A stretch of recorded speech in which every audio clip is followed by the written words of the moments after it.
Welcome to the channel, ladies and gentlemen. Today I'm going to show you how you can delete an address within Uber Eats. Ladies and gentlemen, so we are here in ubereats.com. I'm using the website, but the process on your mobile device, the app is exactly the same. Now, once you've logged in, you'll see up at the top, you have an address right over here. And if you actually click on this address, it'll open up this window. It'll give you addresses. And for you to delete an address, two things need to happen. First of all, you need to have another address. And secondly, you cannot delete your primary address. So right now, your primary address is this one. It would be the one at the top, and also the icon will be in black, and it'll be the one that shows up here on this home screen. So if I wanted to delete this address, I would have to just select this address to make this one my primary address. As you can see, this is now my primary address. So what we'd have to then do is, let me just select that one as my primary address.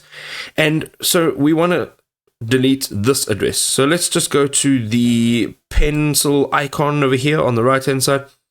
You will scroll down and you will see remove address. Now I'm going to remove this address. You'll see it's gone. And if I go into the pencil icon on this address, as I scroll down, you'll see that there's no remove address, because first of all, it's the only address available, and therefore by default, my default delivery address. I hope this was helpful.